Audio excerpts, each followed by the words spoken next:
Goeiemôre julle, ek hoop julle is wakker en dat jy al vanoggend vroeg kan hoor hoe die wêreld ook besig is om jou te ontwaak. Die natuur, die son wat oor so kort rukkie gaan begin in die lig verskyn, die maan wat al amper op jou horison lê. Wat beteken die nag is verby julle? Daar's 'n nuwe dag wat vir ons wag. En wat 'n wonderlike voorreg dat ek en jy 'n nuwe dag ontvang. Tot eer en verheerliking van Jesus Christus ons Here. Ek wil graag vanmôre vir julle lees uit Eksodus 14, ekskuus, en dit is die verhaal hoe die volk uit Egipte uitgetrek het, die hele hoofstuk, en hoe die farao baie kwaad was omdat hulle dit toe nou op die einde gedoen het, en hoe hulle toe nou gedink het die Israeliete is vasgekeer tussen Migdol en die Rooi See, en hoe die volk toe nou bang geword het, want die ouens het gekom, en toe die Here vir hulle mos natuurlik die uitkoms gegee. Maar die een versie wat my vanmôre so tref in hierdie hoofstuk, is Eksodus 14 vers 8.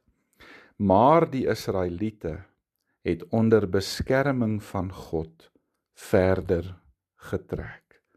Joh, wat 'n ongelooflike stukkie oase binne in hierdie warboel van 'n hoofstuk, van bang wees en van aanval en van dreigemente en van wat ook al nog, kom daar hierdie stukkie troos. Onder beskerming van God het die Israeliete verder getrek. Weet julle, ons kan maar net kyk wat God doen. Dis vir my so aangrypend. Hy sê vir Moses, hy moet die mense die woestyn invat, en dan gaan die farao dink, hulle gaan ergens in die woestyn vasgekeer word, en dan sê die Here, hy gaan so dink, maar hy gaan die farao daar hardkoppig maak, en hy gaan hulle agterna sit, en dan gaan die farao en sy leer teen God verloor, nie teen Israel nie. Hulle gaan oorlog probeer maak teen Israel, maar hulle gaan eintlik teen God veg. En die Israeliete het toe nou tussen Migdol en die seekamp opgeslaan, en die farao het berig gekry, hulle het weggekom, en hy was toe baie ontevrede, omdat hy die Israeliete laat gaan het, as jy gaan lees daar in vers 1 tot 5. En toe die Israeliete sien, die Egiptenaars is agter hulle, het hulle bang geword, en hulle het by die Here gepleit om hulp. En dis so belangrik. Waartoe hardloop jy, as jy bang word? As jy vers 9 en 10 lees, kan jy duidelik sien, die volk het God gaan opsoek. En Moses het toe vir die volk geantwoord in vers 13, julle moenie bang wees nie. Staan net daar waar julle is, en kyk hoe die Here julle vandag red. Sjoe. Vriende, is jy vandag lus vir jou dag? Of is jy nie? Is jy dalk vandag in 'n doodloopstraat? Voel jy vasgekeer tussen omstandighede? Dit voel nie vir jou of daar enige uitsig is oor dit wat jy vandag moet gaan doen nie. Ek wil amper sê, jy voel vasgevang tussen jou Egipte en tussen 'n see, waardeur jy nie kan gaan nie. Wel, dan kan ek vanmôre vir jou met groot eerlikheid hierdie gedeelte gee.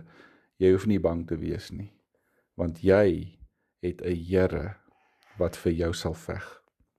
Charles Spurgeon het eendag so treffend gesê, kan ek en jy enige iets wen deur bang te wees of kwaad te wees? Nee, ons maak ons onbekwaam vir optrede, en dan raak ons van wysie af, en dan kan ons nie goeie besluite neem nie. En dan, wat hy gesê het, is vir my so treffend, hy het gesê, dan spartel en sink ek en jy in ons twyfel, terwyl ons eintlik in ons geloof kan dryf op die water. In plaas van om te spartel en te verdrink in jou twyfel, kan ek en jy eerder gaan dryf op die water. Want geloof maak dat ons oorgee aan die God wat vir ons beskerm. Kom ons maak ons oë toe, dan bid ons. Ja, dierbare Here Jesus, kom maak vandag my geloof net sterker, en maak dit net vaster in U, sodat ek net kan oorgee, en kan weet, dat U my deur hierdie dag sal dra.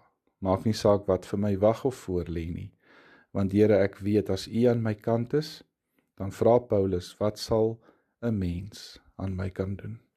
Dankie vir daai belofte in Jesus se wonderlike heilige naam. Amen.